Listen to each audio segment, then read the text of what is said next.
right, ladies and gentlemen, it is Wednesday night, February 26th. We are taping here on Monday, February 24th. And on a Wednesday night on FifthDimensionRadio.com, what else do we do? Or can we do? Or what we want to do? We have 10-cent beer night. 10-cent beer night. Official sports show, FifthDimensionRadio.com every Wednesday, 7:30 to 8:30 p.m. And you can Eastern also time. catch your replays on YouTube. Saturday. Yeah, and on Saturday morning. The replay of the show, of this live broadcast, tape delayed show. I'm Seth. I'm Bob. And I love, not just, look, I just love being a Cavaliers fan, man. It's just, this is amazing. Like, this is just, I don't, we'll start with another perfect week, by the way. They went, let me see, they went 4-0. No, excuse me, 3-0. 3-0, yeah, because they just came back from All-Star break. They went 3-0. Last Thursday, beat the Nets 110-97. Nets put up a good fight. It really did. Isaac Okoro came back that game. Did a little bit, but, you know, he was kind of still rehabbing from his injuries. And then Friday, the 21st, against the Knicks, 142-105, an absolute beatdown. I mean, just Jared Allen gets hurt the first 9 minutes of the game, is out for the rest of the game, and it didn't matter. It just didn't matter. Even with the upgrades under the basket the Knicks had, it didn't matter. And then, so you go into Sunday the 23rd against the Grizzlies. Mind you, the Grizzlies are probably the fourth best team in the league, the whole league. Second best in the West in the Western Conference. We briefly mentioned it last week. All right, Jared Allen able to play. Fans were worried, is he going to be able to play this one? He was. Darius Garland was not, with a hip contusion. Yeah, I heard that. They beat this team 129-123. 7 games in a row. They beat another top 5 team yesterday.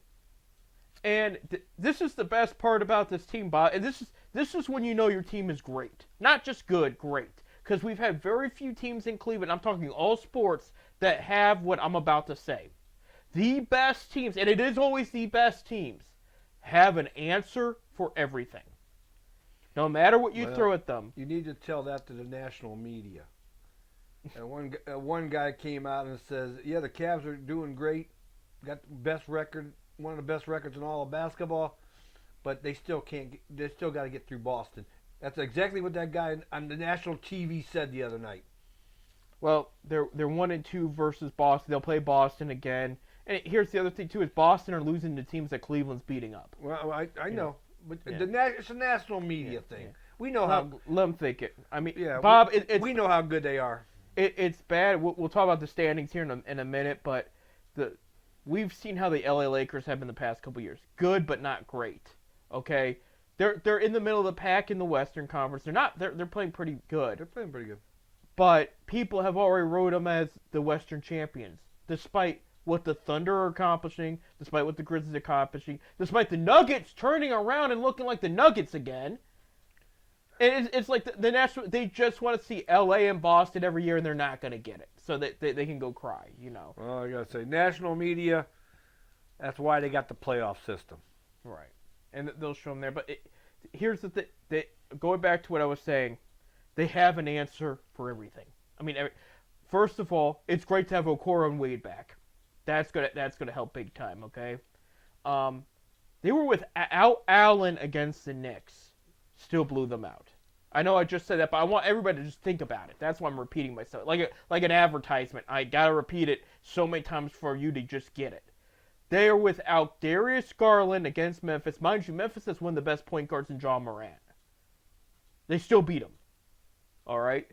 They go down a guy, somebody comes in and steps up. Right. It could be Ty Jerome, who's been playing out of his mind lately. It could be the rookie Jalen Tyson that's played very well when he gets out there. But somebody is stepping up when somebody goes down. And there's an article that came out today that was headlined. And this was an independent writer, but it said no one had has an answer for the Cavs, and the whole league hates it. Because when you don't have an answer, you know you're probably second best or worse at that point. Yeah. And this is amazing to watch. This team just has all the answers. And we're gonna add something on top of that, Bob. They added a new player over the weekend officially. They had one spot open left from the DeAndre Hunter trade because they traded away George Niang and Karis LeVert. And that guy's playing well. Hunter? Yes. Oh yeah, that was a good coming off the bench. That was a good thing. That was a good move they made. I mean, excellent move. I mean, not only does he fit, he's doing what they got him for. You know, they picked up. They had a spot open. Javonte Green was bought out by the New Orleans Pelicans and released. Cavs picked him up. Now, if you were to go up and look up his stats, you'd be like, doesn't look like anything special here. Well, last year was his best year. He was with Chicago because he got the playing time. All right. To tell you why they brought him in, first of all, the guy, he can play small forward and power forward. Okay? So he's got some size, not amazing size. I know people wanted a center. The guy's 6'4", but he's got hops, and he's also got a 7-foot wingspan for a 6'4" guy. That's not very common. And he's another 3-and-D guy is what he is. He's defensively pretty solid. He's known to use his arms for steals, so that's good. Okay at rebounding. He'll get you some good rebounding games, but he's inconsistent there. Like, some games are great, some he doesn't do as much rebounding. But the other reason they got him, he's got this accurate, sweet three-point shot. Yeah. So, steals, defense, and that three-point shot. And I mean, it's when he's wide open, he knocks it down. And he's pretty aggressive under the basket too when he's driving. No, this is a solid pickup. He's a veteran guy too. It's fun. When he first started in the league, he was an undrafted free agent, and he had to battle Max Strus for the final spot of Boston's roster that year. Strus ended up winning the spot. I think Green got a two-way deal, and he stayed. But now they're teammates again in Cleveland. And so I know some people were like, well, they need another big man. And I agree, but the rotation he's got, Atkinson, they don't always have to have a big power forward on the floor. Because sometimes you got to have speed, too. And that's where you have Hunter there. You have Green. Dean Wade! People can't forget, when Wade is on defense, it's pretty much another big man. Because the big men don't have an answer for Dean Wade. Yeah. They win when Dean Wade's on the floor. So that's pretty much your other big guy right there. If you want to include Tristan Thompson, you can, but I mean, he's been getting in fights, getting in trouble, and all kinds of stuff. And he only goes out there when they're blowing the other team out. But the pieces are here. Thompson has it. You know, he's had his days. Right. No, we love Tristan. But yeah, Javonte Green, watch out for him. He's officially signed, and he might have his first games this week. You'll already know the result by the time you hear this. But Tuesday will be at Orlando. TNT and Max have picked up the game. It's a rematch of the first round of last year's Eastern Conference playoffs. If you remember, went to Game 7 and the Cavs won. Cavs played the Magic earlier this year, and they won. I think they blew them out. Magic have been banged up. Yeah, they won on November 1st, 120-109 in Cleveland. Magic right now are 7th in the East at 29-30. They had some serious injuries. Banchero got hurt, came back, and he has not been the same since. Like he's had some good games, but not. And this is a top power forward when he's playing his best, and he just has not been his normal self since coming back from injury. You have Franz Wagner, who is playing very well this year. He got hurt, came back, and has still continued to pick up where he left off. His brother's out for the year. That was the guy that would be elbowing Jared Allen in the ribs and whatnot. Jalen Suggs has had a much better year this year for them too, but he's hurt. Like he's having problems staying healthy. So this is a game I think they can win. This is a game I can also see them blowing them out. I know it's at Orlando, but this team's Orlando's in a weird position. Cleveland's in a much better position than they were even a year ago today. Which, by the way, they're 47-10 right now, the best record in the NBA. They've played one more game than the Thunder, who are 46-10. Cavs won a total of 48 games last year, not including playoffs, just regular season. And here they are, they could be 48 before March starts. So they got 25 games left. Yeah, 25 games. Right. Absolutely. So after Tuesday, Friday night, hey Bob, you were just talking about this. Here it comes. They're at Boston. ESPN has picked it up 7:30 p.m. That FanDuel will also have it too if you want to tune in locally here. But yeah, so Boston's at the end of the week there, and again they're 1-2 versus Boston. The 2 losses were close. The win was even close. So I expect this to be close. I would like to see them win this one. That way they could have won each home and away. I think it would be good, and it'd just be a better look overall. And then we could hear these analysts what they have to say afterwards. Go in the playoffs. I know what they're going to say. I know exactly what they're going to say. Yeah. We just got to show them. You know, it's the way it's always been, Bob. I mean, we get no respect in Cleveland. No, we went to the finals 4 straight times. I mean, we're talking all Cleveland sports. Oh, I know. We went to the finals 4 straight times, and every year was like, well, maybe Cleveland will be there. I could see somebody else. I could do, they come back from a 3-1 deficit, win the championship.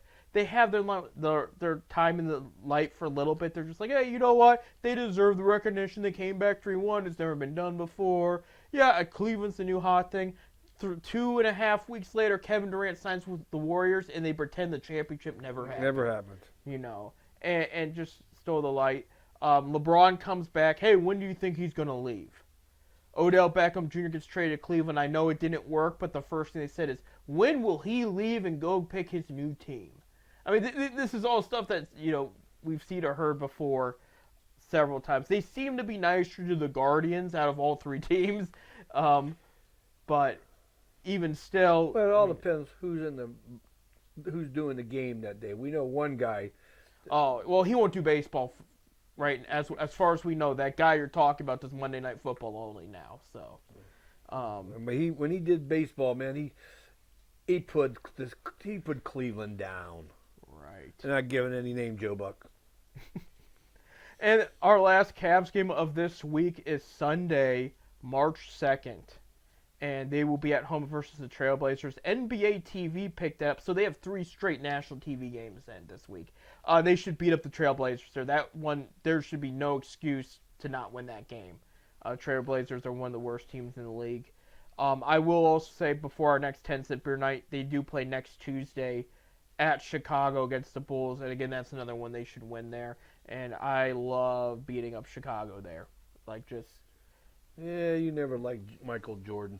No, I never had anything against Michael Jordan. I just like beating Chicago. Chicago's 22-35, by the way. So, yeah, out of the Cavs' opponents this week, Celtics are 41-16. They're 6 games behind the Cavs.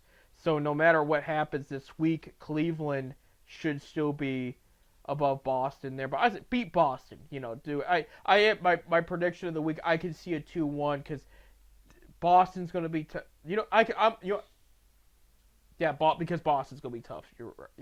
I was going to bring up Orlando, but they're 29-30. They're 7th place right now. I do think Orlando's going to come out swinging, but I think the Cavs are going to break away and win that one. Trailblazers are 13th in the Western Conference, 24-33, so they could beat them there. Your standings update real quick. In the Eastern Conference, Cleveland first, Boston second, New York Knicks third, Indiana Pacers fourth, Milwaukee Bucks fifth. J.B. Bickerstaff and the Detroit Pistons are 6th at 31-26. So if the playoffs started today, they would avoid the play-in. Magic are 7th at 29-30. Miami Heat are 8th at 26-29. And then I'm not going to read everybody, but I'll read anybody that would be like in the bubble. Atlanta Hawks are 9th at 26-31. And I did tell you Chicago was 10th there. Chicago has a little ways to go, so it's if things continue to play out the way it's been, we probably already know our Eastern Conference playoff teams by then. In the bubble included. In the West, the Oklahoma City Thunder in first, 46-10, as I previously mentioned.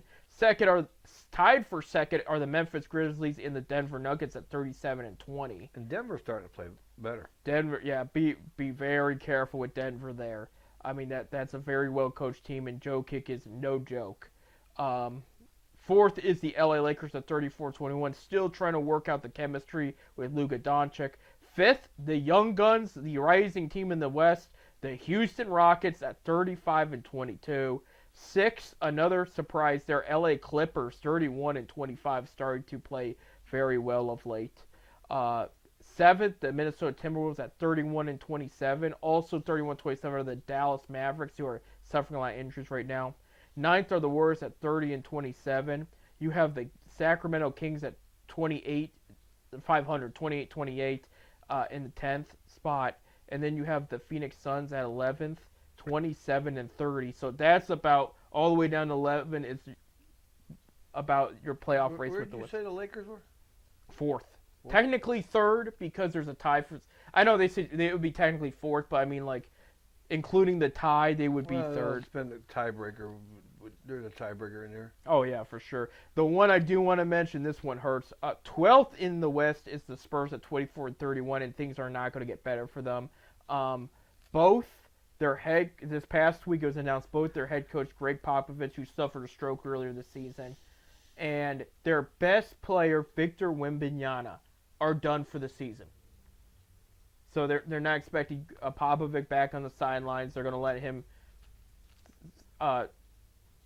relax, try to get healthy, see if he ever wants to come back, because he's getting up there. I mean, he's been doing it for a while. He's been a coach for a long time. He's been almost 30 years in San Antonio. That's a lot. That's a long time and a lot of stress for an NBA coach. And you remember he's won 5 championships too, so he's been to the championship, I think, at least 7 times.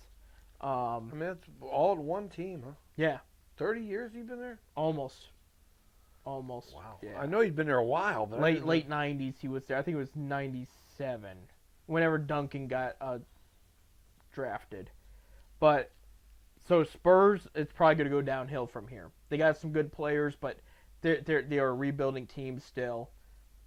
And without Wembanyama too, who will officially not be Defensive Player of the Year. He had the easy lead, and then now he's going to miss too many games. Yeah. So that's just the way it is. So there you have it, though. But your Cavaliers just playing out of their mind. Keep rolling. Yeah, no matter what the national media says, use it as fuel. Keep doing what you're doing, because they are just playing great. As Rodney Danger would say, I don't get no respect. Cleveland don't get no respect. You're right. You know, they don't.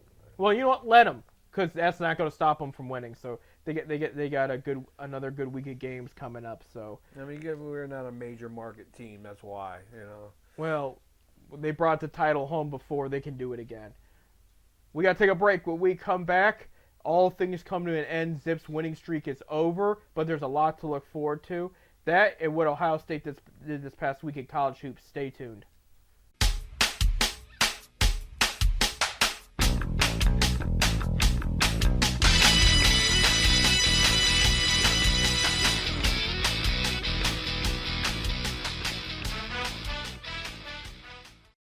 All right, ladies and gentlemen, how are we doing tonight? I'm doing just peachy. Thanks for asking. Yeah, I was asking everybody, Oh.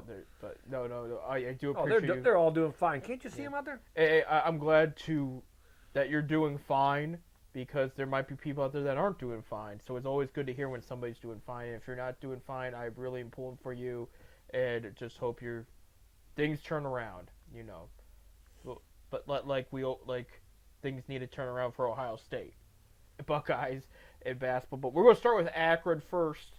Last week they beat Northern Illinois last Tuesday, the 18th, and then past Saturday the winning streak ended. Yeah, all things got to come to an end. February 22nd at Athens, Ohio, against Ohio U, 67-84. They lost. But they lost by 17. You know, that was their worst defeat of their 7 losses. That's their worst one. Yep, there you go. So, like you say, Bob, every time we talk about this, anybody in the MAC can beat anybody in the MAC. I mean, you know. It really is. It is hard to win road games in the MAC. Right. You know, And this is their first loss. in Mid-American Conference play. Right. In a way, yeah. Yeah, not their first loss of the year, but in the conference play with now 3 games left, that they've only had 1 loss, and it is away too. They've won the rest of the away games here. Yeah, we're in the last week and a half of the regular season for all NCAA basketball, so it's winding up here. So here are their last games this week. But you'll know the result by the time you hear this, because it's on Tuesday, February 25th. They're at Ball State on ESPN+. Muncie, Indiana. Muncie, Indiana. Muncie, Indiana. Ball State is Cardinals. 14-13 overall record, 7-7 in the MAC. They are 6. They are the 6th seed. Right now, yeah. Yeah, in the MAC there. By the way, Ohio did clinch a spot in the tournament after their win against Akron. So I think the Zips can win that game against Ball State. They beat Ball State in February 4th. If they play like they played against Ohio, they ain't going to beat Ball Right. State. No, I agree. 81-73, they beat them last time. But Ball State's going to bring it is what I'm trying to say. Like, I don't think it's going to be a cakewalk. I think Ball State's going to really have, be very aggressive towards the Zips. And I agree, Bob, the way they've been playing. Because the Northern Illinois game, me and you went to the game. They didn't look themselves. It wasn't the worst game ever, but it wasn't great either. Central Michigan, they looked flat too. So I mean, it's been a bit since they've played a good game. Well, there was a comment on one of the Facebook pages of the game, and some guy wrote, they're starting to look like they're playing street ball, just out there, throw the ball up, get it over the, just right.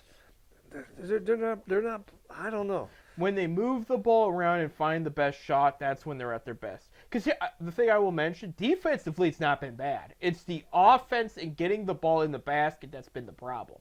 Defensively, they have not been bad, like, at all. I can't stress it. Like, they've been rebounding well. They've been stealing well. They've been forcing shot clock violations.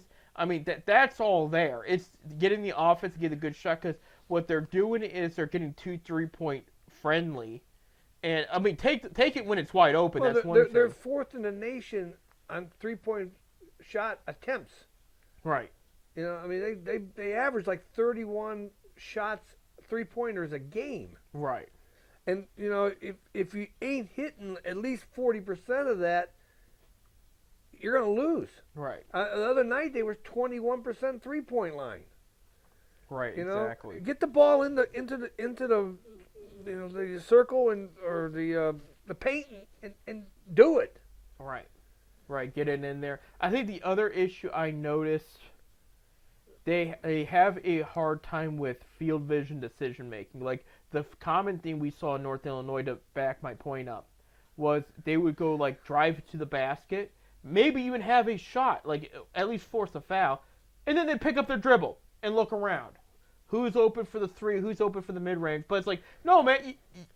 I mean, it's one thing if you're going to get triple-teamed when you're going in there. They aren't. It's 1v1, and they just pick up their dribble. And they did that a lot. It's like, look, if you have a path, just take it. Because, again, worst-case scenario, some of these refs are not that great in the Mid-American Conference. So they might call a foul. We're seeing a lot of that, too. They might call a foul there, But the old cliche, if you live by the 3, you could die by the 3. Right. If you ain't hitting them, go back to the 2-point play. Right. And I'm just hoping that this was a wake-up call. Right. And because if you look at the last couple games, like you said, they haven't been playing that well. They're winning. They were winning, but they haven't been playing that well. Right. Get back to the fundamentals of the game. Right. I 100% agree there. And I'd rather they lose this game than lose this Friday. For example, after Ball State, they are home at Friday against Kent State. ESPN2 picked that up. 9 p.m. game. Plenty of time to pregame. And I'm not talking about ESPN's pregame. I'm talking about out drinking those that can't read, can't write, and can't play basketball. So can't read, can't write, can't play baseball. right. And next Tuesday, I'm gonna read this one too because it's before our next 10% beer night. But they're at Toledo on ESPN Plus, and so that one's gonna be a test as well. So they got, Ken's gonna bring it to Akron. So Akron's got some tough games coming up. They do have a game after Toledo, which is the following Friday, March 7th. They play Buffalo, and that's to be announced what time and when, and that's in Akron. So I mean, Ball State and Buffalo are probably their weakest opponents out of the last 4, but they're going to still bring it. Akron put a target on their back. Too. Kent's still in the run for a playoff spot. Right, they're 5th. Yeah. I mean, but they lost the other night to Central Michigan. Yeah. Who, by the way, as much as I praised them and how well they played, and I said I'm concerned about them in the tournament, they might not make the tournament. They're probably one of the better losing teams we've seen in college basketball. Period. But yeah, I saw that, so we might not even have to worry about them. We might not have to worry about them. But they were playing well there for a while. They were. They were. So I mean, I don't know if they had any injuries or whatever, but. So Akron, yeah, Ball State Tuesday the 25th, Kent State on February 28th,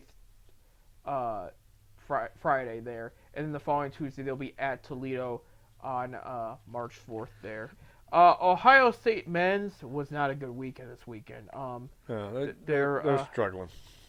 The opportunity, the window of opportunity to make the big dance is closing with the only hope of winning the tournament. Which, if you can remember last year, they made the semifinals, which shocked everybody. So there's always a chance.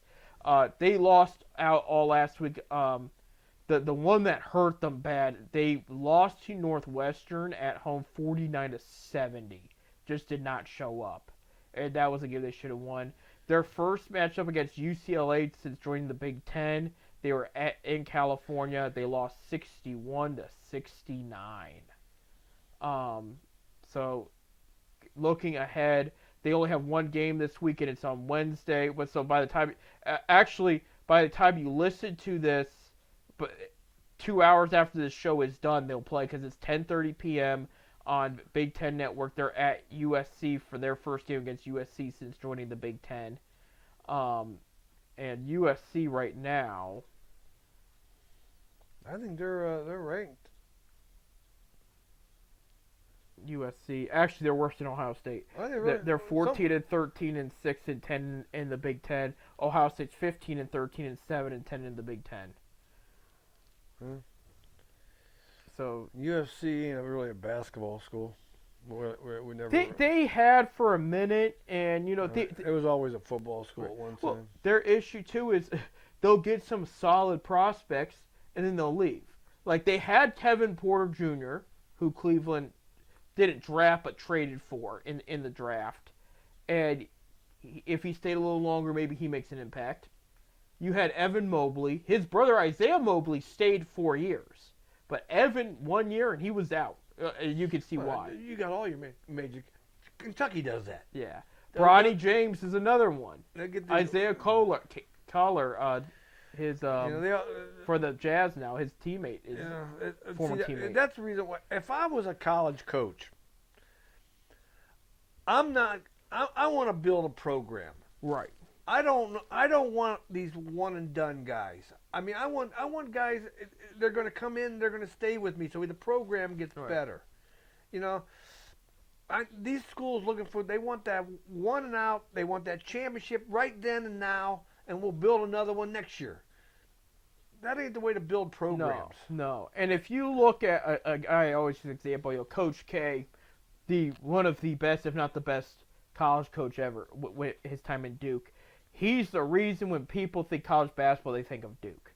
I bring him up because he could have done that several times. He didn't. He had a bunch of players. Now, he did have some players that got drafted high in drafts that he had for a while, but he wanted to get guys that would stay at least 3 years there. Because you got to build a program. He consistently won that way. And then the times for example, and it's funny because most examples are former Cavaliers. where he had Carlos Boozer for 1 year. He had Kyrie Irving for 1 year. And then so the next year he had a hole to fill. He filled it, but it also wasn't as good, and that person had to gain chemistry with the team. So he set himself up a little back doing stuff like that. But at the same time, he didn't want to turn down having the good player either. you want to think what would if LeBron had to go that 1 year of college? Here we go. No. We always argue about this. How everybody knew that this guy was great. What would these colleges? They'd be fighting over this kid if that's one out. Oh, I see. You're asking a different. How question. much? What are they going to pay? Back then I'm sure money was under the table somewhere. Right. Okay, it ain't like it is today where these kids can get paid now. You can pay these kids that come to your school. Oh, he would have got paid disgusting. Yeah, but I still, you think Ohio State? I think he would have went to Akron U. He was going into the NBA anyway. He didn't care. I think Ohio State or North Carolina because he brought up both before. His own kids didn't pick Ohio State either, though. Nothing against them for the record. They can pick whoever they want. Romeo Travis, Drew Joyce Jr., they all played at Akron. Yeah. But this was a posse coming out of. Your brother asked Romeo Travis, would he come to Akron? Romeo said, I don't know if they would have had the money to entertain the idea. Well, back then there shouldn't have been no money involved because they didn't have this. Oh, there's all kinds. Well, I know what you're trying outside to say. the university too.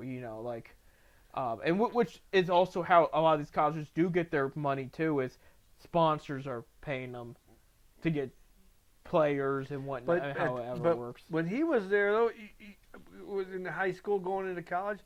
The college wasn't allowed to pay this kid nothing or give him any kind of endorsements. They wasn't supposed to.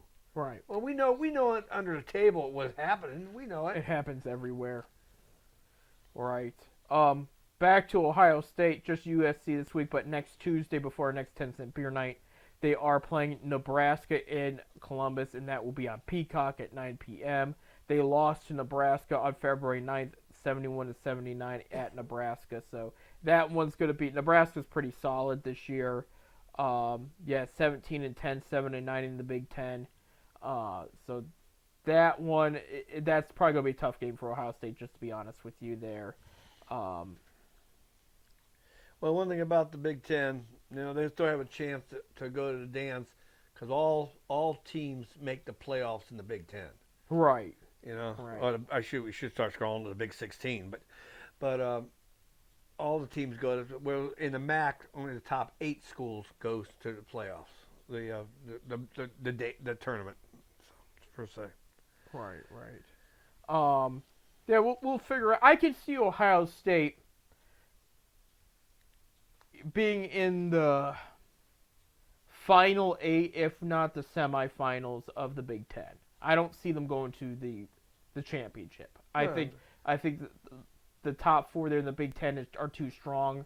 That Ohio State, because Ohio State, you got to remember they got a new coach too. They are talking to some worthwhile recruits, but he's still building his system and his roster there. So this is his first full season with the team. He's the one that. Well, he needs to go out and get the top-rate kids that are going to be one and done, and then we have a championship Then we have championships in Ohio. We'll see. Well, we got a football championship for them. And that's always good. Something, we got a couple minutes here, and since we're talking about college basketball, I want to actually switch real quick to high school basketball briefly, because there was an interesting game that happened on the 18th. So this was a little bit ago, but about a week ago, I should say. So this happened after our filming of the last 10-cent beer night, but there was an interesting game between St. Vincent St. Mary's High School here in Akron, Ohio. That, for those that are listening don't know, that's where LeBron James went. And they went against Prolific Prep, which is a private school in California that's, but basically this is where the top-notch ballers go. This is where they work on their pro skills. This is like, if you don't have the money, they're gonna pay. But you're good enough, they'll pay you to get in. That kind of thing. Prolific Prep beat the Fighting Irish 70-46. And it's big because Prolific Prep had Darren Peterson, who was a Canton native, born in Canton, raised in Cuyahoga Falls, played CVCA for his freshman and sophomore year, and then moved out. He actually moved out to Huntington, West Virginia, first for the prep school down there, and then moved over to California. He's going to Kansas University. We've brought him up before on this show. He's a one and done. Yeah.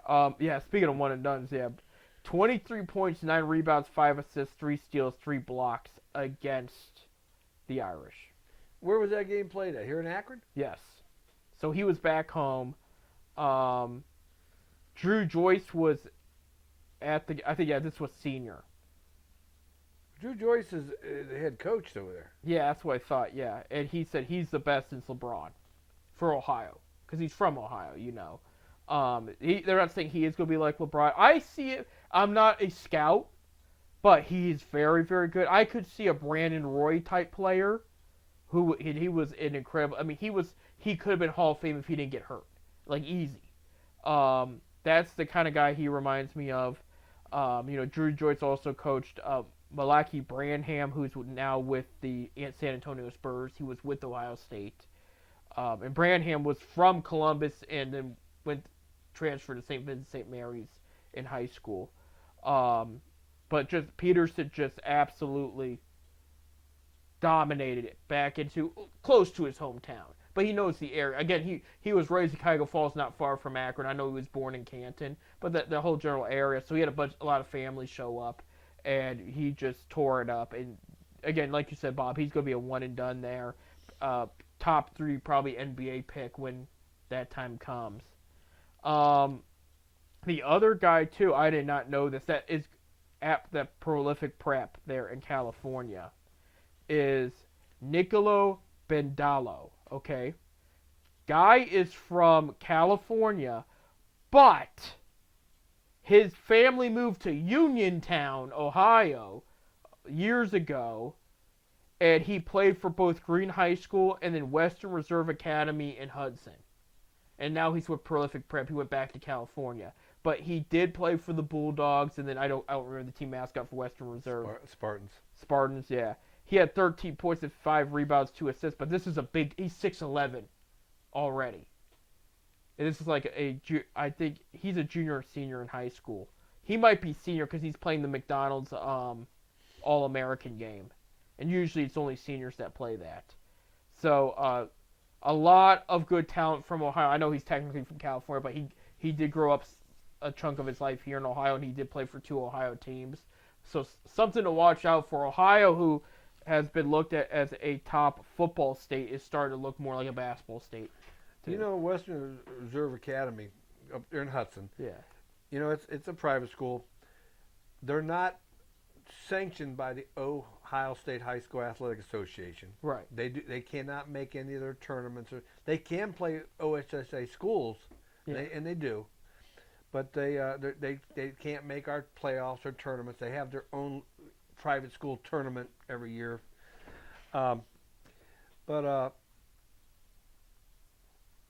He must be a very smart kid, because that school is college prep. I mean, those kids that go there, they're high. I mean, you graduate from there like a high school kid. You might as well say you got a college degree. And you know, they got. I knew a guy that had his son went there. And he's a doctor now. But they go 13 years, and you have to live on campus. Right. You know, you can the 4 to 5 years you're there, you're living there. You can come home on weekends or whatever, but all right, we got to take a break. We got to take a break. No, good information there, Bob. When we come back, we're going to talk spring training. There's been games. There it has. And Browns cut a starter this morning. No, it didn't. More on this and more of this and more and more and more. Watson. We'll be back. They cut.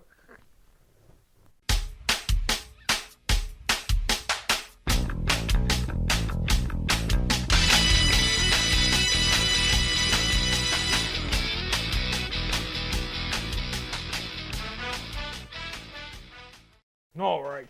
Welcome to our last segment of our last show in February. Because Bob, next week we got March Madness, and I know you're ready for that. I'm ready for it. Yeah, I know you're ready for baseball too. We're heading for Cleveland. Spring training went underway, but first, we're going to get our football stuff out of the way real quick. Just a couple things, because I know for speaking of I almost said spring training, but I meant free agencies in a couple weeks. Combine is this week. That's overrated, but whatever. I mean, it's overrated. It gives Indianapolis, Indiana something to look forward to. When are we going to have Combine in Cleveland? They never do. They always do it in Indianapolis. Mm-hmm. They have talked about moving it, but they said when we get the new stadium with the new indoor, you can have it here. I don't give a rat's bottom about the new stadium right now. I'm worried about having a good team. Anyway, Browns cut Juan Thornhill this morning. He was the starting safety, former second-round pick of the Kansas City Chiefs. He won those, not last, but he won, I think 2 rings with Kansas City. Because Kansas City did 3-peat, but they won another ring another time. So Mahomes has already got 3 rings. He joined the Browns a couple years ago. He was their starting strong safety the past 2 years. He played 11 games in each season. He did miss 6 each season, so 12 games total. So he played 22. He missed 12. No turnovers the entire time he played for the Browns. There no forced fumbles, no fumble recoveries, no interceptions. He had 1 tackle for a loss. A couple, I think 3 between the 2 seasons combined, 3 quarterback hits. They saved $3 million from the cap doing this move, and he did stress he wasn't as happy there anymore. He didn't complain, but he did say, I'm not sure about re-signing with the team when my contract's up. He made that comment. Well, this saves them money, and they're going to probably look for an upgrade there. He was good, but he wasn't the player they thought he was when they signed him, And he did very well with the Chiefs. Again, he did force turnovers over there. This isn't a bad move, is what I'm trying to tell you. He played hard for the team. We appreciate his work and effort, but they're going to go try to upgrade that strong safety position next to Grant Delpit at the end of the day. So they're looking to upgrade safety there. Nick Chubb said over the weekend that he's still just looking to sign with Cleveland, but it came out Pittsburgh is interested. One name that I find interesting with the Browns, because we talk about these quarterback situations, they brought up Kirk Cousins because he's going to get cut, and he's got history with Stefanski. They brought up Aaron Rodgers because he's going to get cut. They said he might not get cut till June, though, post-draft, just because of the way his contract is. It's more cost-efficient and less of a cap hit if they wait till then. So, I mean, we're not going to know where Rodgers is going to play next year, though. That's come out. He is interested in signing with somebody else. He's 40. He's 40, yeah, 40, 41. I would love to see the Browns bring in a veteran like him. Yeah. And then, like you said, later on in the draft a quarterback that this veteran can work with. Right. We've heard Justin Fields and whatnot. The other name that's come up recently, I don't mind it as long as the deal's done right, is Matthew Stafford. Because the Rams are about to unload and rebuild. And they're saying he is available. Now, that'd be good. The idea to make it work, because, the Browns have this difficult cap situation. He's got a couple years left on an also expensive contract. They said he's probably worth a day 3 or a 4th round pick. Browns have multiple thirds. They said they could offer one of their thirds and say, look, if you pay him and eat up his contract, we will give you a 3rd round pick. And, I mean, that gives you a Pro Bowl caliber. Even at his age right now, he's still playing very well. And he would fit the system. He's got a strong arm. That gives you a Pro Bowl caliber quarterback, understanding the next 2 years. So it's a short-term thing. But here's why it's huge, Bob. We've talked about the Myles Garrett thing. Denzel Ward came out and said, if you get the quarterback thing figured out, the rest falls in place. Greg Newsome said over the week, because they're asking him, because he's in his final year of his contract, he said, I want to be in Cleveland for the long haul. Despite he was the third cornerback on the team, and he didn't play as much as he wanted to, he said, I want to be your long haul. And he said, if you go out and get the right quarterback, he said, I think Miles will stay. He said that. Well, if show them that if they show that they want to win, they want to get somebody that's going to win for them. Right. Miles will stay. Right. And Miles came out. That's what he pretty much why he would want to leave. He wants to win. Right. Well, and what I like hearing about this, Bob, sorry to interrupt you there, is these teammates are saying, without saying it out loud, they do not think Watson's the answer, and they're ready to move on from it. Well, he ain't the answer. No. And yet it is time to move on from the guy. Right. And Greg Newsome brought up a great example. He said, look at Washington getting Jaden Daniels. They went from being the second overall pick to the NFC title game. And part of it was Dan Quinn, too. He doesn't mention that in the interview, but Dan Quinn, both the combination of new head coach Dan Quinn, not new anymore, and Jaden Daniels together was what Washington needed. And so he's saying if you get the right guy, and he plays and stays healthy too, you got to keep him healthy, then everything will fall into place. It is that simple. It really is. And that's why it came out last night and this morning. They're talking to Joe Bitonio.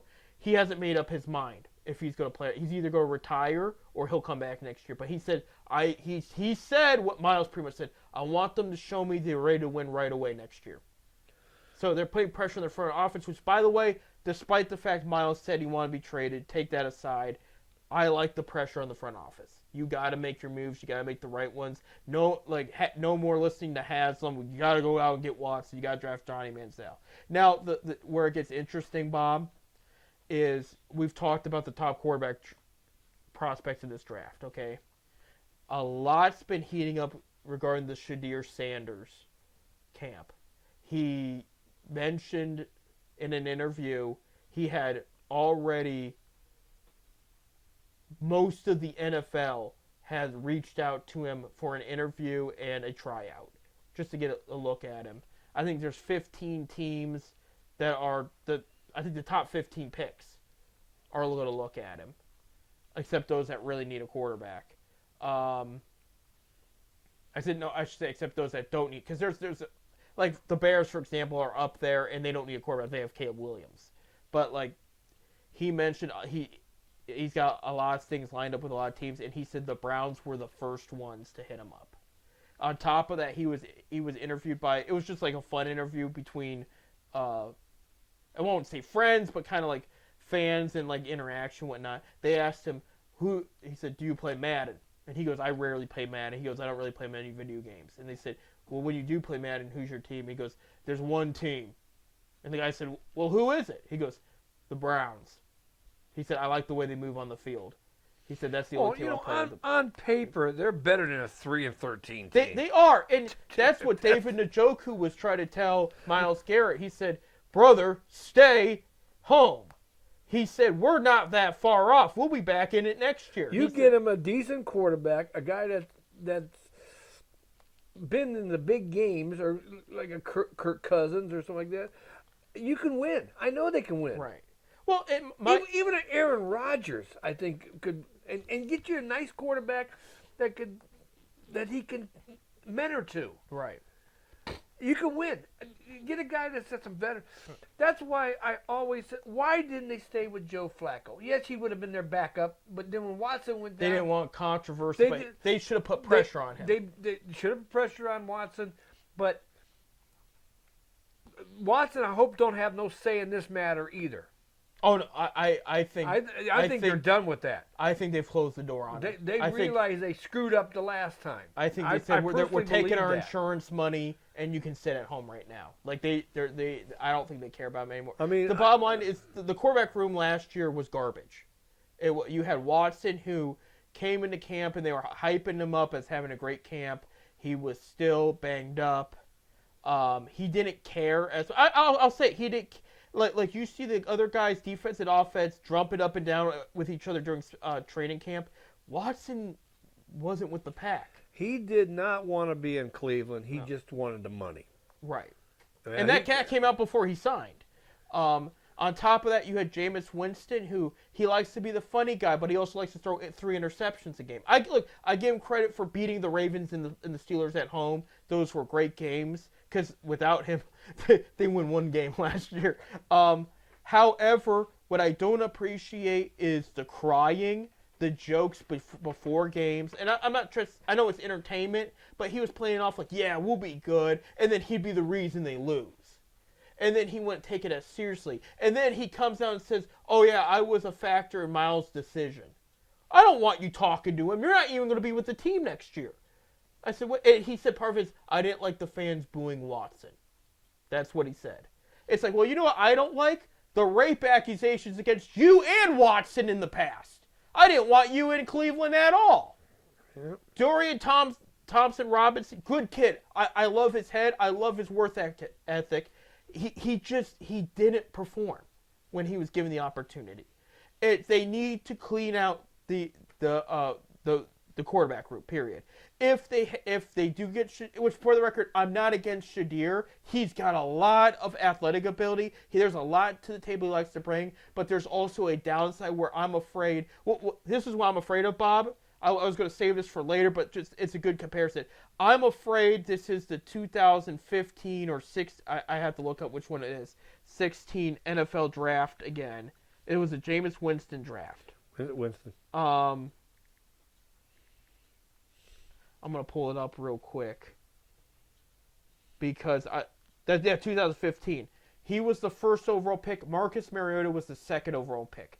Cam Ward of Miami Hurricanes in this draft reminds me of Winston, and Shadir could be his floor. You know, they always do a ceiling and a floor. His floor could be Marcus Mariota. And those guys were not worth the first and second overall pick. No. You know. Jameis had 1 solid year with Tampa Bay where he threw over 30 touchdowns, but he also threw over 30 interceptions. He's the first guy to ever do it. They need to clear. So if they got a veteran and Shadir, I wouldn't be mad. But you need to get a good. You get for sure starter there. I'm not against. I would prefer out of the options we talked. I would take Stafford over Rodgers and Cousins because he's younger, healthier, and I think in Stefanski's system he's going to be a gunslinger. You know, if you want to get him and then get Shadir to back him up and learn from, I'm not mad. But I would prefer Shadir over Cam Ward, to be honest with you. But they need to clean out the whole quarterback room. That needs to be done. The rest is pretty much fine. Upgrade parts, like they need a new strong safety now, which is fine. But a lot of it's already there. You know, I would get some more depth at O-line just to be safe. But there's a lot to like of what they already have signed on paper. It's just the whole Watson thing screwed things up, and bringing in Jameis over Flacco. And I'll be honest, I think Flacco would have won those games still. He would not have been as mobile, but he would have made other decisions. We would have not lost 13 games. No. With Flacco. No. They probably beat the Eagles, the Super Bowl champion, because that game was close. I mean, we could have at least won 7, maybe 6 or 7. Right. You know, but right. It would not have been as damaging. But it's like they need to, they need to get something going. And I even brought up an idea, get a starter, get a rookie, like I said. Bring Flacco back on a cheap contract as the third guy. He'll do it. To be in that locker room again, and as the emergency, in case the guy 1 and guy 2 go down, you have Joe Flacco that can come in and who's taken you to the playoffs before. You're at least going to win games. He wanted to be in Cleveland. Right. He said that. I like it here. I want to be here. But then he ended up signing with Indianapolis. Yeah, because they told him no. They told him he no. waited. He did wait to get confirmation from them, and they told him no. Because they were afraid of controversy. They said, bring controversy. Bring pressure. Now, because they didn't bring pressure to Watson, the pressure's been brought on to Andrew Berry and Kevin Stefanski. And it's like, see what happens? You should have brought pressure on your starter and say, look, we want you here. We want you healthy. But if you don't show up, the guy that took us to the playoffs is still here. And they will call his name at this thing. Because we called Winston's name in the stands, And as far as the booing of Watson, again, he's talking about the booing of Watson, not the cheering when he got hurt. That was two different things. The booing, it's like, he didn't play well. We don't boo if you do your job, you're not going to hear us boo. I mean, when we got this kid, this Watson kid from Houston, you know, they hyped it all up that this guy's going to be, for the amount of money we're paying this guy is going to be another Tom Brady. I mean, that's what it's way they try to do it. Our version of Tom Brady. Our best thing since Otto Graham, pretty much. Pretty much. But it didn't work out. No. You know, when you pay a guy that kind of money, you know, I don't know. You have to earn that money. You got to earn that money. If Watson would have came on, let's take the contract aside, and won the Super Bowl, yeah, okay, give him that money. Give him that money. Yeah. If you've earned, you know, and that was the problem is they gave him all that money after missing a year, and that is one thing I will mention too with the Myles Garrett trade talk thing. Yeah, you don't want a guy that doesn't want to be here, but you also can play the card. Look, we're not moving you, and you can't afford to sit out a year, because it could be over.